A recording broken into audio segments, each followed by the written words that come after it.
안녕하세요. 행복나눔지킴이의 손자희입니다. 오늘은 척수장애인의 권리와 또 복지 증진을 위해 앞장서서 노력하는 분을 모셨습니다. 한국척수장애인협회 구근회 회장님과 함께 이야기 나눠보겠습니다. 회장님 반갑습니다. 네, 반갑습니다. 네, 먼저 시청자 여러분께 인사 한 말씀 부탁드립니다. 요즘에는 거리에서나 여기저기에서 저같이 휠체어를 타고 있는 장애인들을 보는 것이 낯선 모습이 아니리라고 생각을 합니다.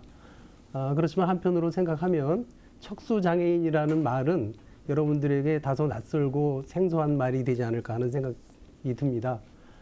오늘 제가 저희 척수장애인협회와 척수장애인에 대해서 여러분들께 소개해 드릴 기회를 갖게 되어서 무척 기쁘게 생각을 합니다. 감사합니다.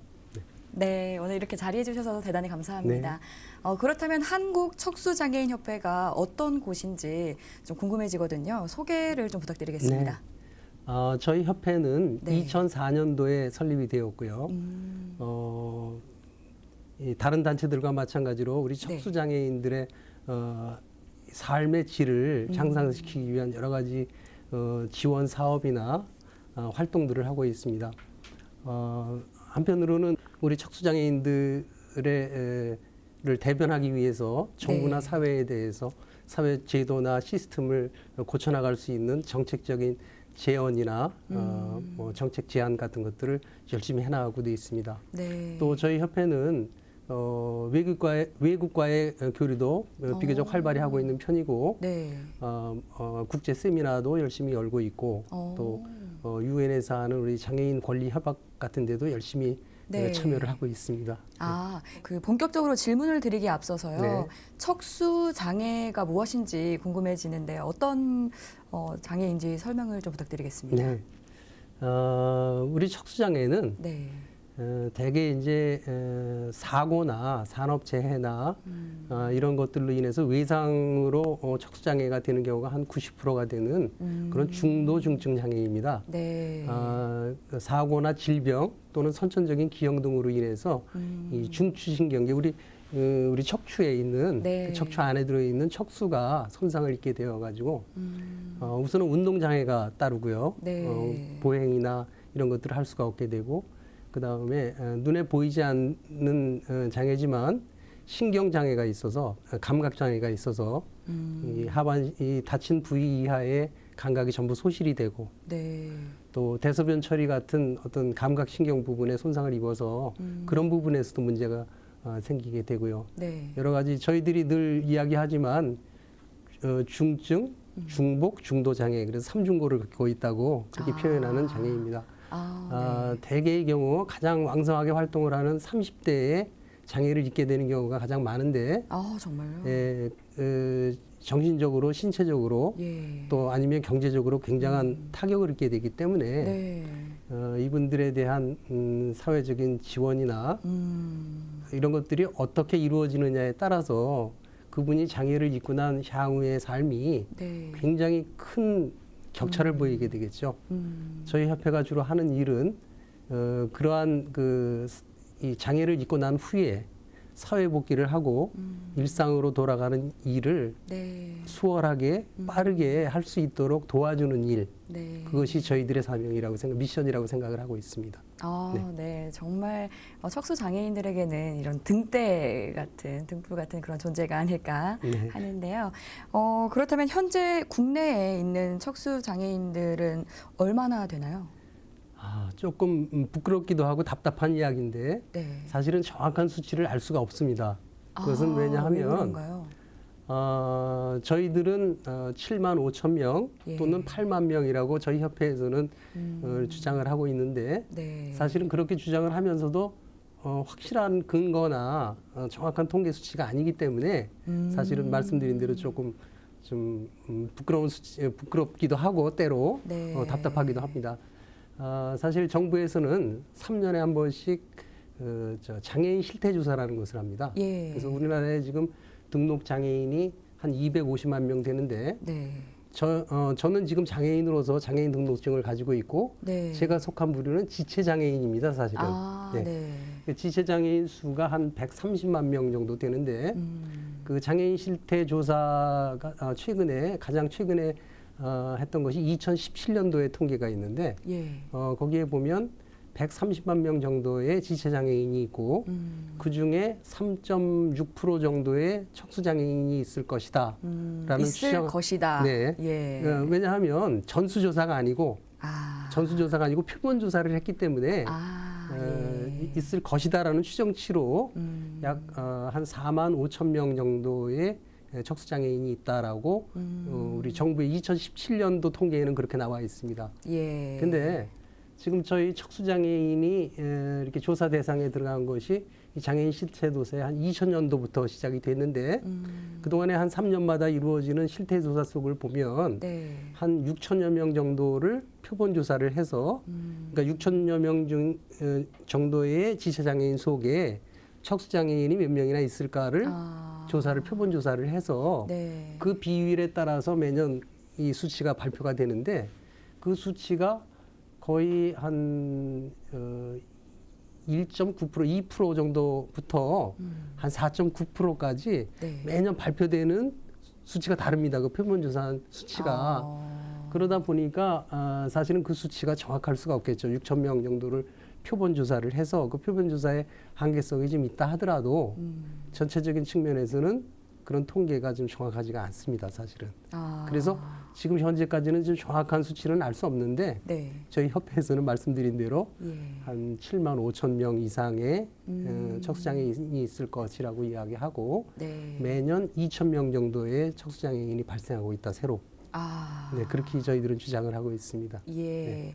2,000명 정도 발생한다는 것은 이 중도 장애인으로서 좀 사고에 의한. 그렇죠. 네. 네, 말씀드린 대로 이 90% 정도가 예. 사고나 산업재해. 그러니까 교통사고가 가장 많고요. 네.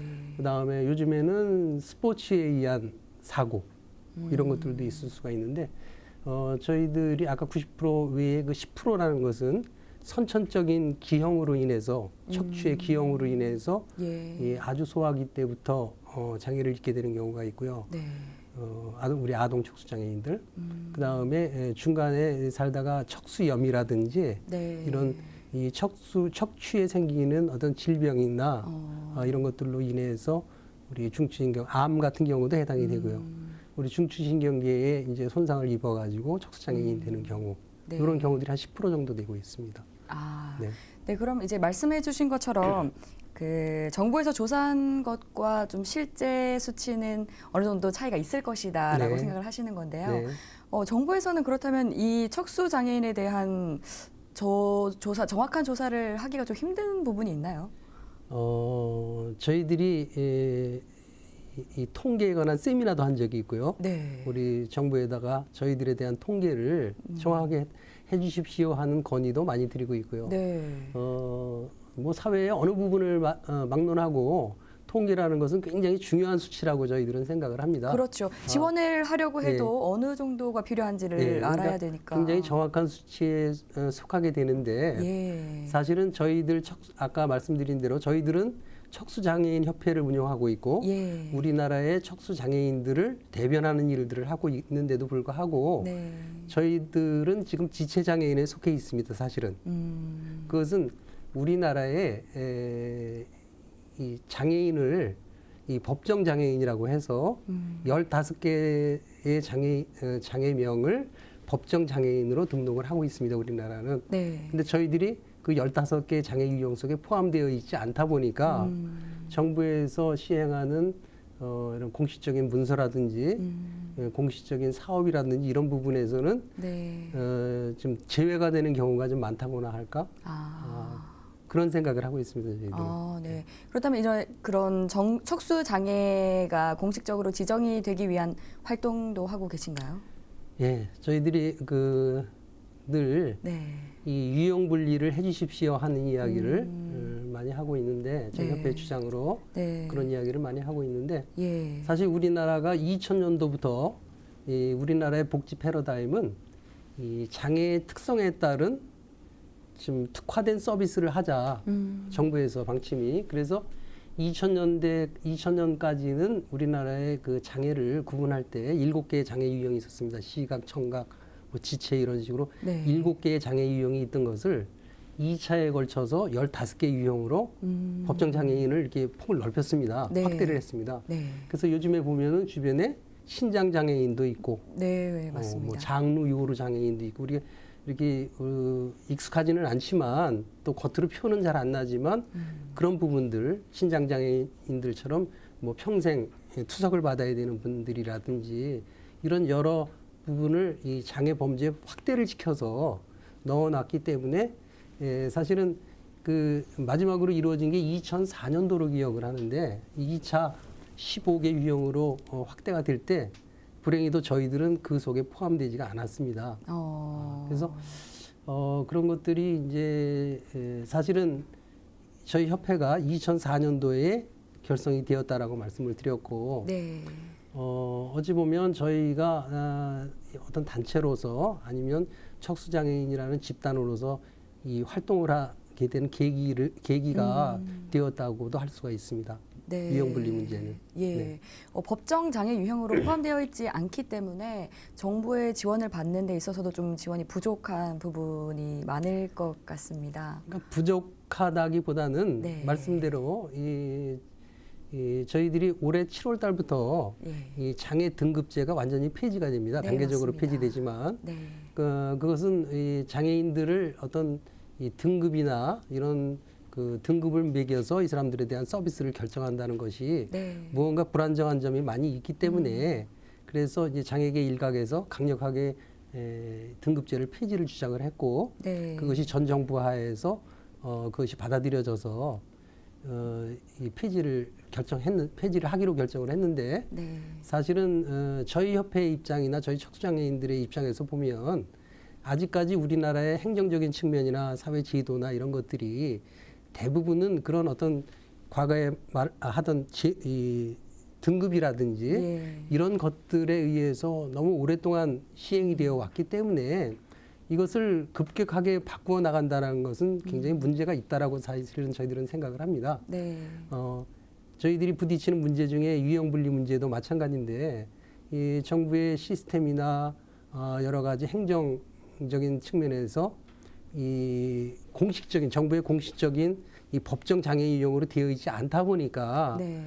예를 들어서 저희들이 특성에 따라서 예를 들어 중증 장애인이고 저희들은 최중증 장애인에 속합니다. 장애인들 중에서도 최중증 장애인에 속하는데 그에 맞게 예를 들어서 이 보조기기라든지 네. 여러 가지 의료적 지원이라든지 이런 필요들이 굉장히 다름에도 불구하고 그냥 어떻게 보면 저도 지체장애인이긴 하지만 네. 지체장애인이라는 어떤 이 포괄적인 부분 속에 저희들을 집어넣고 보니까 사실은 저희들한테만 이 특정하게 좀 신경이 쓰여지고 해당이 되어져야 될 부분들이 네. 많이 좀 소홀히 되고 있는 게 아닌가 하는 그런 생각들을 가지고 있습니다. 예, 맞습니다. 지체 장애인과도 척수 장애인이 구분되어서 좀 지원받아야 할, 좀 섬세하게 지원받아야 할 부분이 있다 말씀을 해주셨는데요. 어떤 부분이 좀 차이가 있나요? 예를 들면 네. 저희들 같은 경우에는 이 휠체어도 예. 굉장히 다양하게 지금 저는 우리 이 척수장애인을 네. 또 척수장애인 내에서도 또 저보다 훨씬 이 중증이신 분들도 있고 저보다 경한 분들도 있고 한 세 부류로 나눠질 수가 있는데 네. 이 머리서부터 이 척추가 쭉 밑으로 내려가는데 네. 이 저희들이 대개 세 단계로 나뉩니다. 네. 이 경추, 이 목 부분에 해당하는 경추 손상, 네. 그 다음에 이 흉추 손상, 그 다음에 요추 손상 이렇게 세 개 부분으로 나뉘는데 예. 이 세 개 부분에 그러니까 이분이 이 척추가 다쳐서 신경을 손상을 입은 부위가 네. 어느 부위냐에 따라서 거기에 해당되는 우리 신경줄기에 의해서 영향을 받는 부위가 생깁니다. 그래서 저희들 척수장애인들 중에 최중증이신 분들은 네. 목 부분을 다쳐서 그 부분들은 목 이하를 거의 움직일 수가 없고 거의 쓸 수가 없죠. 네. 그 대신 이제 가장 밑으로 가는 요추 부분을 다치신 요수 손상 척수 환자들은 대소변 감각도 별 문제가 없으시고 네. 성생활도 하실 수 있는 분들도 있고 네. 그렇지만 이 흉수 손상이나 그 이외의 분들은 그런 것들이 전부 불가능합니다. 네. 그러다 보니까 보조기기, 휠체어만 이야기를 해도 그렇게 중증이신 분들이 써야 되는 전동 휠체어라든지 이런 것들이 경우가 다를 수가 있고 네. 또 우리 이렇게 활동적일 수 있는 흉수 손상이나 요수 손상 분들이 쓰실 수 있는 휠체어들에 대해서도 굉장히 또 다른 차별성이 있고 또 저희들은 감각을 모르기 때문에 예. 예를 들면 저는 특수한 방석을 지금 깔고 있는데 어떤 방송인가요? 제가 이 방석 가격이 예. 거의 한 45만 원 정도 할 겁니다. 시중에서. 네. 그래서 이런 어떤 왜냐하면 예. 감각이 없기 때문에 저는 앉아서 생활해야 되고 평생 네네. 앉아서 생활해야 되는데 감각이 없기 때문에 엉덩이에 이제 우리 흔히 사회에서 이야기하는 욕창이 생기기가 쉽죠. 그 욕창 때문에 사회생활이 단절이 되고 네. 병원 생활하고 네. 굉장히 고생하시는 분들이 사실은 많습니다. 예. 그래서 그런 어떤 특수성 그러나 일반적인 지체장애인들 그룹 중에 네. 아마 이런 욕창을 방지하기 위한 특수한 방석을 사용하는 분들은 아마 저희들 척수장애 외에 거의 없을 거라는 생각도 듭니다. 다른 분들도 있겠죠. 중증인 우리 지체장애 분들이 또 있으니까. 네. 그러나 감각적인 손상을 당한 저희들이 저희들에게만 국한돼서 필요한 부분 이런 것들. 네. 그러니까 좀 답답한 이야기지만 예. 과거 예전에 아주 오래전에는 지체장애인 협회를 통해서 이런 특수한 방석이 지원이 되거나 뭐 그런 경우도 있었습니다. 사실은. 근데 이제 그러한 경우에 과연 이 나라에서 지원해주는 물품이 정확하게 필요한 사람한테 나눠졌을까 하는 그런 생각도 하죠. 네, 네. 맞습니다. 이제 그거는 저희 협회가 없었을 때 이야기입니다. 네. 그렇기 때문에 지금의 이 한국 척수장애인 협회의 역할이 아주 크게 느껴지는데요. 네. 대부분 중도의 장애를 갖기 때문에 또 이들에게 정보나 또 다양한 지원이 필요할 것 같습니다. 이에 대해서 또 재활 지원센터를 운영하고 계신다고 들었는데 이에 대해서도 설명을 부탁드립니다. 네. 저희 협회가 지금은 전국 14개의 시도협회가 있습니다. 중앙회를 비롯해서. 예. 그 시도협회를 중심으로 해서 재활지원센터를 운영을 하고 있습니다. 네. 이 재활지원센터는 각 지역에서 우리 척수장애인들을 지원해주는 일, 지금 물론 이 병원에서 나온 뒤에 자기 지역사회로 돌아가서 생활을 하자면 여러 가지 어려운 일들을 많이 겪게 되는데 그러한 부분에서 정보 제공이라든지 상담도 하고 정보 제공도 하고 네. 우리 재활지원센터를 통해서 지역 특색에 맞는 여러 가지 프로그램들도 시행을 하고 네, 그런 식으로 우리 지역에 있는 이 척수장애인들을 지원하는 그런 일들을 하고 있습니다. 물론 지원은 이 삶의 질을 향상시킨다라고 아까 표현을 했는데 네. 일상적인 생활을 보다 건강하게 영위할 수 있도록 도와주는 일, 큰 의미에서는 그렇게 이야기를 합니다. 네, 정말 제가 입장을 바꿔서 이제 생각을 네. 해도 이 중도에 그렇게 사고를 당해서 정말 막막할 수가 있을 것 같은데 네, 이런 지원센터를 통해서 지원을 받을 수 있다면 참 네. 든든할 것 같거든요. 네. 그러니까 아직까지는 센터의 규모나 네. 이런 것들도 비교적 작고 지역 협회 중심으로 이루어지기 때문에 저희들이 예를 들어서 찾아가는 메신저라든지 찾아가는 헬스케어라든지 네. 아니면 과거에는 동료 상담이라는 그런 명칭도 썼는데 네. 저희들이 이 척수장애인 당사자들을 교육을 시키고 훈련을 시켜서 예. 집에 치과에서 밖으로 나오지 못하는 척수장애인이나 아니면 병원에 입원하신 척수장애인 이런 분들을 직접 찾아가서 상담도 하고 네. 우리 속된 표현으로 같이 놀아드리기도 하고 그분들이 어떤 정신적인 장애 수용이나 예. 사회 복귀로 하는 그런 과정들이 좀 수월하게 이루어질 수 있도록 도와주는 그러한 일들을 주로 하고 있습니다. 저희들이. 네. 혹시 회장님께서 좀 기억에 남는 분이 있으신가요?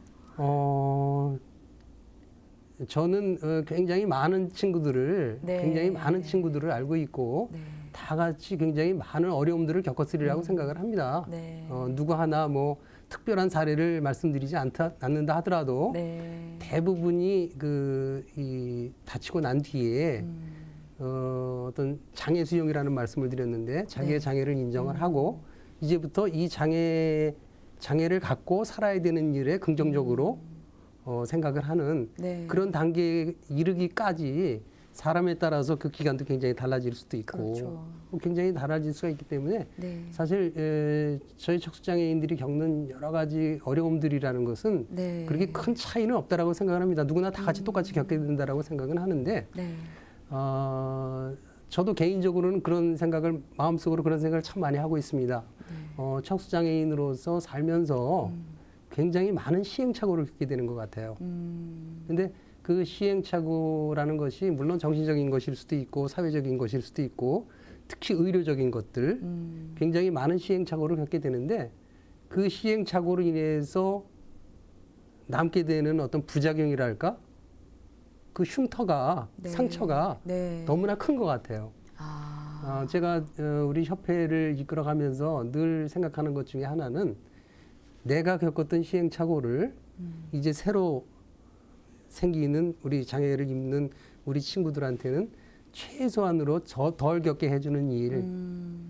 이것이 이제 우리 협회의 미션이기도 하고 네. 약간 반대로 삶의 질을 향상시키고 일상생활을 영위할 수 있게 한다라고 이야기를 했지만 네. 어쨌든 중도의 큰 질곡을 겪어서 단절이 된 삶을 원활하게 다시 이어나가게 할 수 있는 일. 이런 것들이 저희 협회의 일이라고 사명이라고 생각을 하고 네. 그래서 해야 할 일은 굉장히 많습니다. 예, 네. 맞습니다. 네. 정말 이 평소에 생활하던 것과 좀 다르게 또 네. 생활을 해야 된다는 부분에서 좀 일상적으로 다시 복귀할 수 있도록 돕는 네. 역할을 한다고 말씀해 네. 주셨는데요. 이 일상으로의 복귀를 위해서 또 일상홈을 운영하고 계신다고 들었습니다. 네. 일상홈에서는 어떤 프로그램들이 이루어지고 있나요? 흔히 우리 이 장애에 대한 이야기를 할 때 재활이라는 말을 참 많이 씁니다. 예.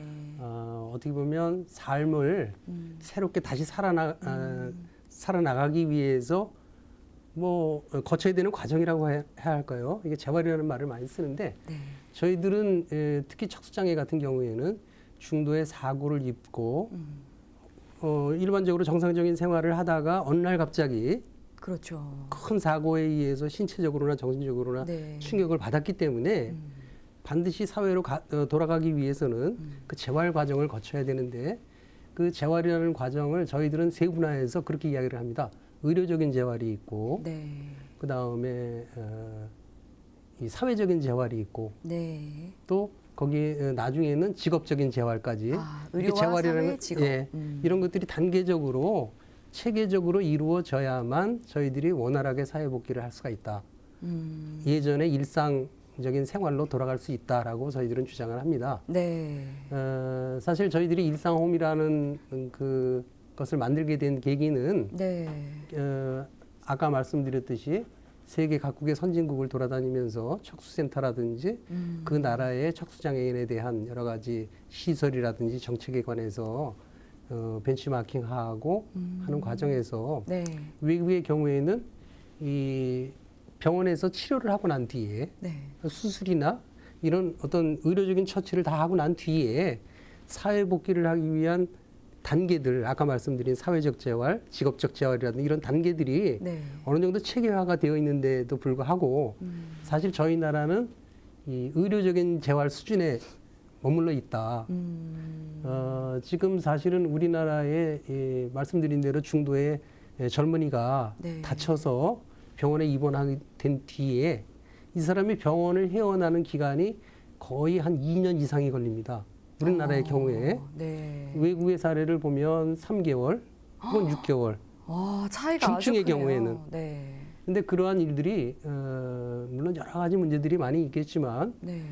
병원에서는 아직까지 우리나라의 저희들이 이제 현재까지는 신경외과, 정형외과라든지 이런 데서 수술을 받고 그다음에 재활의학과로 옮겨져서 네. 거기서 재활훈련을 받게 되는데 그런 재활훈련이나 이런 과정들이 아까 말씀드린 대로 좀 의료적인 재활, 치료를 위한 재활 이런 쪽에 좀 너무 국한이 되어 있다.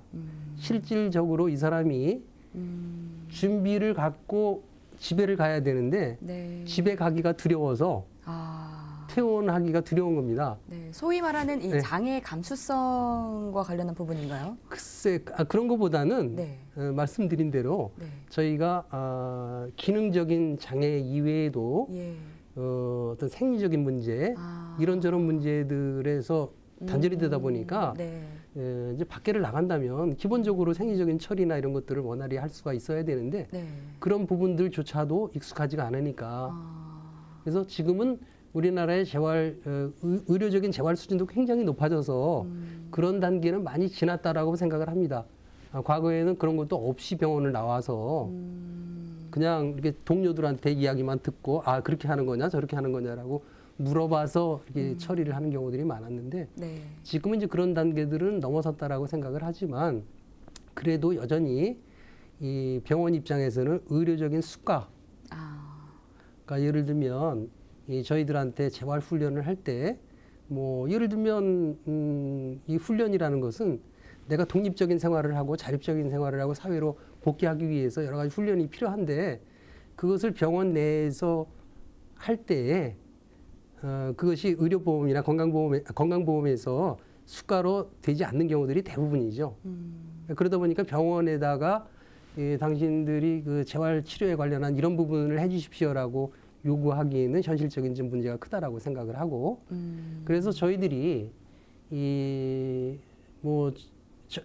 정부에서 저희들이 이런 일을 할 테니까 정부에서 돈을 좀 주십시오라고 이런 이야기도 해봤지만 사실은 저희들이 일상홈을 처음 시작하게 된 계기는 장애인재단에서 네. 저희가 사업 프로포즈를 제시를 해서 약간의 기금을 받고 시작을 했습니다. 네네. 네, 좀 제가 서론이 좀 길어졌는데 네. 일상홈이라는 것은 네. 병원에서 퇴원을 앞두고 있거나 아니면 집안에서 오랫동안 치과 생활을 한 친구들 밖으로 나갈 준비가 마음의 준비 여러 가지 준비가 덜 돼 있는 그런 친구들을 상담을 통해서 선발을 한 뒤에 이 친구들을 한 일상홈이라는 이 주거 공간에서 한 달 정도, 3, 4주 정도 이 장애를 입고 있는 저희들 장애인 코치와 함께 1대1로 네. 같이 생활을 합니다. 그리고 그 안에서 해야 될 3, 4주일 동안 그 안에서 하는 일은 요리서부터 빨래 같은 세탁이라든지 아니면 뭐 신변 처리하는 일, 또 화장실을 뭐 이용하는 일이라든지 뭐 아니면 좀 장애가 심한 친구들 경우에는 옷을 입고 벗는 일. 네, 정말 일상적인 네, 것들을 굉장히 일상적인 네. 것들인데 과거에는 이렇게 경험이 오래되고 경험이 있는 친구들은 다 자기 스스로 하고 있는데 대부분 식구들의 도움을 받고 보호자의 도움을 받는 일들 이런 것들에서 탈피하게 하기 위해서 한 달여 정도의 합숙 훈련을 집중적으로 받게 됩니다. 그러니까 지금 말씀하신 아주 사소한 일서부터 시작을 해서 밖에 뭐 백화점에 간다든지 쇼핑을 해서 집에 와서 요리를 한다든지 하는 그런 것들 굉장히 네. 일상적인 것들 이외에 다치고 난 뒤에 처음으로 극장을 가봤다. 문화생활을 처음으로 해봤다. 연극 공연을 처음으로 봤다 하는 저희들이 입소를 하게 되면 자기가 하고 싶은 것을 이렇게 프로그램을 같이 정하게 되어 있습니다. 코치하고 영화 구경을 하고 싶다. 아니면 여행을 하고 싶다. 이런 것들을 자기가 선택을 하게 해서 그런 것들을 하나하나씩 한 달 동안 해나갈 수 있게 하고 있고 네네. 예를 들면 자동차 운전을 해보고 싶다라고 이야기하면 그런 자동차 훈련을 그 기간 동안에 자동차 훈련을 받는 기관하고 위탁을 해서 자동차 훈련을 마친다든지 네. 이런 식으로 진행을 하고 있습니다. 네. 그렇게 이제 일상으로의 복귀의 준비를 하는데요. 그렇지만 또 그 척수장애인들 중에는 좀 젊은 그 30대 분들이 많다고 했는데 이 경력이 단절되는 분들이 또 많다고 들었습니다. 참 안타까운 현실인데요. 이 부분에 대해서는 혹시 저희들이 어떤 늘 도움을 주시나요? 무거운 책임감과 사명감을 느끼고 있는 부분 중에 하나입니다. 이 사고가 나기 전에 물론 뭐 제가 30대가 가장 많다라고 말씀을 드렸고 네. 아주 이렇게 어린 시절에 다치는 분들부터 시작해서 굉장히 노년 인구에 다치시는 분들도 요즘에는 있는 시대인데 어쨌든 저희들이 한 통계에 의하면은 한 15% 정도가 직업을 다치기 전에는 15% 정도 외에는 대부분 다 직업을 가지고 있으셨었는데 그러니까 한 80% 이상의 직업을 가지고 계셨었는데 다치고 난 이후에 다시 직업을 가지고 있다 하는 것은 거꾸로 따져보면 한 15% 정도? 굉장히 낮은 비율로 이루어지고 있는 현실입니다. 지금 현재는. 그래서 저희들이 일상의 생활로 돌아간다라는 측면은 사실 가장 중요한 것이 어떤 직업적인 재활 부분이나 이런 부분까지를 포함할 수 있어야 네. 어떤 완성적이라고 생각을 하고, 그런 부분은 물론 개개인의 상황이나 뭐 여러 가지 나이나 뭐 여러 가지 환경이나 이런 것들에 따라 달라질 수는 있다라고 생각을 합니다. 그러나 저희들이 이야기하는 것은 늘 다치기 이전의 상태로 가장 가까이 회복을 해서 가까이 다가가서 그 이전의 삶을 계속하는 것. 학교를 다니던 친구들은 학교를 가야 되고, 직장 생활을 하던 친구들은 직장 생활을 해야 되고, 네. 이런 것들을 저희들이 가장 큰 목표로 삼고 일을 하고 있습니다. 그래서 이 경력 단절 부분은 저희들이 많이 애쓰고 있는 부분이기는 하지만 네. 실제적으로 현실적으로 아까 말씀드린 어떤 단계적인 의료적인 재활이라든지 네. 사회적인 재활이라든지 이런 부분들을 충실하게 거치면 어쩌면 조금 더 자연스럽게 이루어질 수 있는 부분이 아닐까 그런 생각을 하고 있습니다. 예, 맞습니다. 그렇다면 이제 질문을 좀 바꿔보도록 네. 하겠습니다. 회장님께서는 이 장애인 스포츠 발전에 애정이 남다르신 것 같은데요. 88 서울 장애인 올림픽 성화 봉송 주자와 그리고 또 이제 올림픽 조직위 테니스 분과위원으로도 활동을 하셨다고 들었습니다. 사실은 저희 이력 중에 제가 잘 쓰지 않는 이력이고, 네. 우리 88 올림픽에 관한 이야기는 예.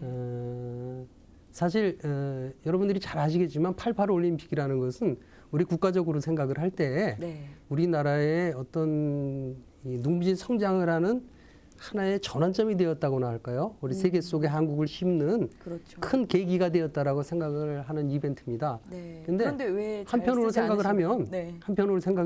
네. 장애인계에도 네. 굉장히 지대한 영향을 주었다. 사실 88 올림픽은 지금 여러분들이 아시겠지만 이 하계 올림픽하고 장애인 올림픽은 동시에 열립니다. 네. 항상 네. 동시에 열리고 있는데 그 동시에 열리게 된 최초의 올림픽이 88 서울 올림픽입니다. 그러니까 그 이전에는 장애인 올림픽은 따로 열리고 일반 하계 올림픽이나 동계 올림픽 따로 열렸었는데 네. 한 곳에서 같이 열리게 된 최초의 이벤트가 88 서울 올림픽이었었고, 우리나라는 어쨌든 88 올림픽이라는 큰 이벤트를 예. 이 올림픽을 갖다 우리나라에서 열자 하는 목표를 가지고 우리나라에서 열게는 되었는데, 네. 사실 생각을 해보면 장애인 올림픽에 대한 준비는 하나도 되어 있지 않은 상태에서 어떻게 보면 이 일반 올림픽에 이 끼워지는 당연한 순서로 우리가 장애인 올림픽을 같이 개최를 하게 되었기 때문에 네. 사실 제가 부끄럽다라고 말씀드리는 부분이 그런 겁니다. 이 준비가 덜 돼 있었기 때문에 올림픽의 수많은 종목 중에 저희 나라에서 하고 있던 종목은 거의 없었던 상태. 몇몇 종목은 급조를 해서 만들었던 종목들이고, 네. 제가 속해 있던 테니스 분과라는 것은 예. 장애인이 테니스를 어떻게 치는지조차 모르는 상태에서 제가 위원이 됐기 때문에 테니스 분과라는 것이 있었고, 거기에 빈자리에 그냥 제가 들어갔을 뿐이고 특별한 활동을 하지는 못했습니다.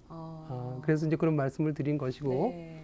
어쨌든 이 88 올림픽이라는 것이 저희 장애인들에게도 굉장히 큰 계기가 되었다는 것은 외국에서 온 수많은 장애인들을 보고 저는 개인적으로 굉장히 충격을 받았었고, 장애를 입고 살지만 네. 저렇게 사는 거로구나 하는 그런 충격을 받았고, 네. 사실 제가 개인적인 경험을 이야기를 하면 네. 이 88 올림픽의 장애인 올림픽이 첫 올림픽이 열리게 되기 때문에 예. 이 일반 올림픽의 그 개막식을 할 때 네. 장애인 뒤이어서 한 달 뒤에 열리게 될 장애인 올림픽의 그 선수들이 몇 명이 네. 이 시범 이 개막식에 참석을 했었습니다. 네. 그 중에 이제 독일에서 온 친구가 휠체어 레이싱을 하는 친구들이 있었는데, 이 친구들이 개막식에 참여를 하고 예. 한 달 뒤에 열리는 장애인 올림픽까지 그냥 돌아갔다가 다시 오질 않고 예. 한국에서 친구들하고 같이 지낼 수 있는 방법이 없겠느냐라고 이야기를 해서 저와 저희 친구들하고 우연히 연이 닿아서 네. 그 친구들하고 같이 한 달여 동안 같이 생활을 할 기회가 생겼습니다. 아, 그때 이제 말씀드린 대로 네. 제 입장에서는 굉장한 충격과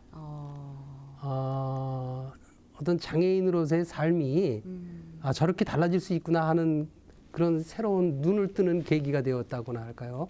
그런 부분에서는 또 좋은 영향을 그러면요. 네, 받으셨네요. 굉장히 큰 영향을 받았다라고 저는 생각을 하고 있습니다. 그래서 네. 사실 장애인 치유계에 오랫동안 몸을 담았었지만 네.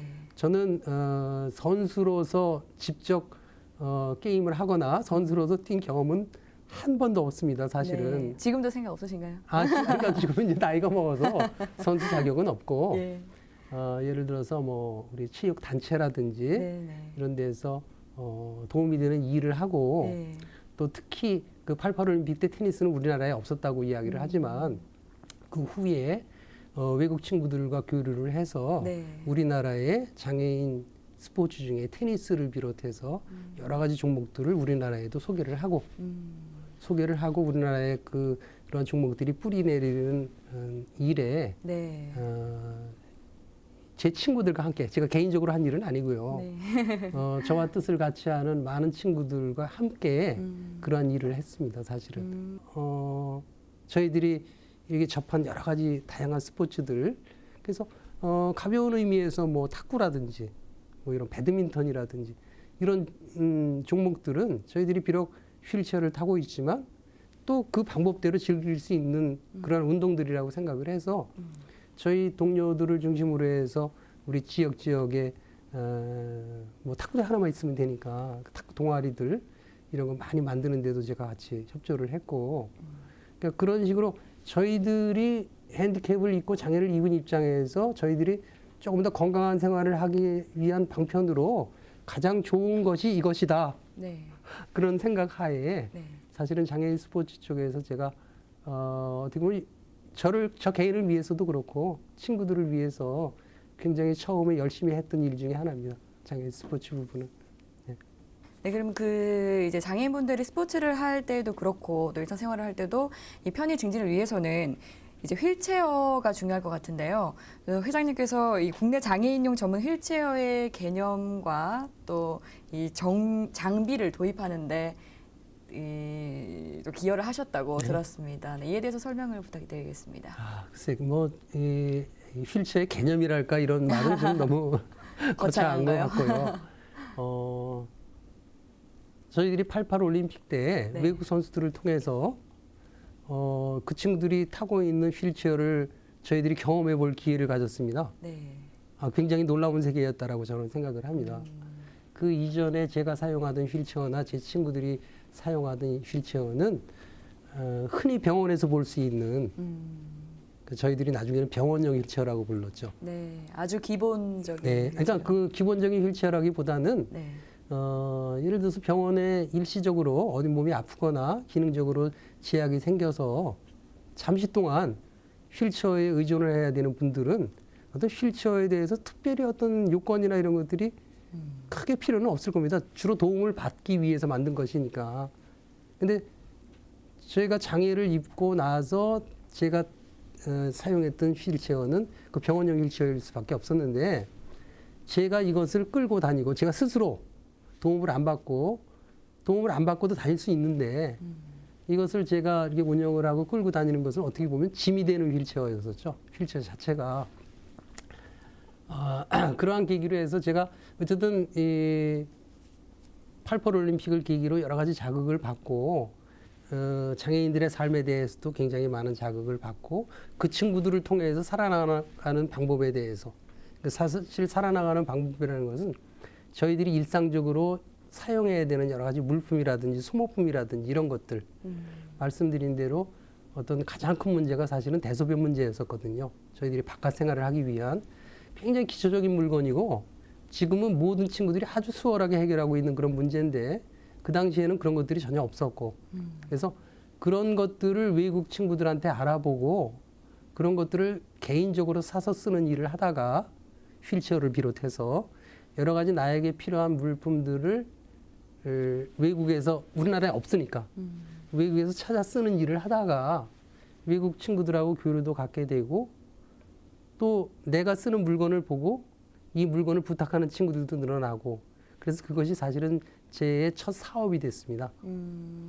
그래서 외국에서 이 장애인 관련 용품이라든지 네. 휠체어들을 수입하는 일을 그렇게 제가 하게 됐고 그 계기에 아까 말씀하신 것처럼 병원용 휠체어하고 장애인용 휠체어는 구분이 되어야 한다. 적어도 우리 몸의 일부가 되어야 하는 휠체어는 이러한 요건을 갖추어야 된다. 뭐 지금은 누구나 쉽게들 아마 이야기하는 일들이 이야기하실 수 있을 겁니다. 뭐 휠체어가 아주 가벼워야 한다든지 절대 짐이 되지 않기 위해서는 내 몸의 치수에 맞아야 된다든지 하나 굉장히 기본적인 요건들 이런 것들 요건을 채울 수 있는 그런 휠체어들 그런 것들을 좀 판매하고 친구들한테 소개하는 일을 주로 했고 네. 또 하나는 제가 이 휠체어를 타고 거쳤던 아주 초년의 시절에는 사실 이 장애를 입고 휠체어를 타는 모습 자체가 굉장히 좀 우울한 모습이었기 때문에 사실 그거는 좀 깨고 싶었습니다, 저는. 그래서 병원용 휠체어나 이런 것들하고는 달리 아주 빨간색 휠체어, 핑크색 휠체어, 노란색 휠체어 굉장히 컬러풀하고 저는 친구들한테 그런 이야기를 참 많이 했습니다. 사실 이 주변의 시선이 부담스러워서 피하고 숨으려는 친구들이 참 많았는데 사실 주변의 시선이 부담스럽다면 그 시선에서 숨는 방법이 있을 수 있다. 완전히 숨는 건 불가능하고 예를 들면 어떤 사람이 나를 처음 볼 때 눈이 내 전체에 오는 게 아니라 휠체어로 눈이 먼저 갈 수 있다고 하면 내 모습에 대해서는 일단은 관심이 줄어들고 휠체어에 대한 관심으로 유도를 할 수 있다면 그것이 주변의 시선을 좀 부담스러운 시선을 피하는 한 가지 방법이 되지 않을까. 굉장히 저 친구 휠체어는 굉장히 신기하게 생겼고 멋지게 생겼고 이쁘네 라고 시선을 받을 수 있다면 그것이 부담스러운 어떤 주변의 시선이나 이런 것들을 피할 수 있는 한 방법이라는 생각을 했었습니다. 그 당시에는 굉장히 오래된 옛날 이야기입니다. 지금은 저 나름대로는 그런 생각을 많이 합니다. 우리 서두에도 인사를 그렇게 드렸지만 네. 거리에서나 공원에서나 아니면 우리 쇼핑몰 같은 데서도 우리 휠체어를 탄 친구들을 굉장히 자연스럽게 많이 볼 수 있으리라고 생각을 하고 네. 그만큼 그 친구들은 굉장히 자연스럽게 활동하고 또 열심히 그렇게 생활하는 그런 시대가 되었지만 사실 과거에는 그렇지 못한 시대가 많았고 지금 그런 어려운 과정들을 거쳐나온 선배들이 굉장히 많이 있다라고 저는 생각을 하고 있습니다. 네, 네. 정말 이렇게 많은 활동들을 토대로 제가 최근에 정말 좋은 소식을 들었는데요. 네. 지난 장애인의 날 국민 훈장을 받으셨다고 들었습니다. 정말 축하드립니다. 이 수상 소감이 어떠신가요? 저 개인적으로는 굉장히 감사한 일이고요. 네. 또 저를 추천해 주신 분들한테도 감사를 드려야 되겠죠. 예. 그런데 그런 개인적인 것보다는 네. 사실 제가 굉장히 어린 시절에 장애를 입고 살아오면서 사실 굉장히 많은 도움을 받고 살 수밖에 없었다라고 생각을 합니다. 네. 필연적으로 저희 가족들 또 우리 친구들 제 주변에 참 많은 분들이 저를 도와주시고 저하고 반갑게 같이 함께 생활해주고 많은 시간을 보내주셨는데 글쎄 그분들이 제가 상 받는 모습을 조금이라도 뿌듯하게 생각하셨다면 네. 흐뭇하게 바라보실 수 있었다면 그게 뭐 그분들에 대해서 조금이라도 좀 빚을 갚는 그러한 일이 되지 않았을까. 네. 사실 상 받는다는 일은 좀 쑥스러운 일이긴 한데 네. 그래도 제가 기꺼이 감사의 상을 받은 것은 그런 의미가 좀 크다라고 생각을 합니다. 네. 네. 그렇다면 이제 앞으로의 목표와 계획이 궁금합니다. 네. 네.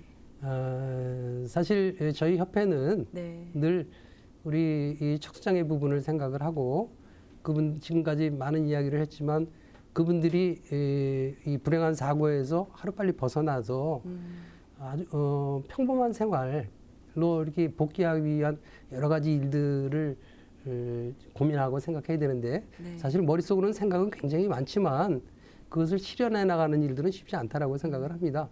제가 협회라는 조직 속에서 우리 여러 임직원들하고 같이 협회를 이끌어 나가는 입장에서 그 고민들을 구체화시키고 실현하는 법 이런 것들이 좀 쉽게 이루어지는 그런 시대가 되었으면 하는 그런 바람, 열심히 일하는 것 그런 것들이 목표입니다. 사실은 개인적으로는 그렇습니다. 네, 네. 앞으로도 네. 이 한국척수장애인협회 그리고 회장님을 네. 응원하도록 하겠습니다. 네. 마지막으로 시청자 여러분께 한 말씀 네. 부탁드립니다. 저희 척수장애인은 사회적으로 왕성한 활동을 하다가 중도의 불행한 사고 등으로 인해서 장애인이 된 사람들입니다. 정부나 사회에서 이분들에 대한 지원을 어떻게 해주느냐에 따라서 이분들이 어떤 경험을 초기 경험을 하느냐에 따라서 굉장히 건강한 사회의 일원으로 바뀔 수 있는 그런 장애 집단이라고 할 수 있습니다. 여러분들이 저희 척수장애인들에 대해서 많은 격려와 지지를 해주시기를 간곡히 부탁드리겠습니다. 감사합니다. 네, 오늘 말씀 정말 감사합니다. 네, 고맙습니다. 네, 지금까지 한국척수장애인협회 구근회 회장님과 함께 이야기 나눴습니다. 행복 나눔 지킴이 오늘은 여기까지입니다. 시청해주신 여러분 고맙습니다.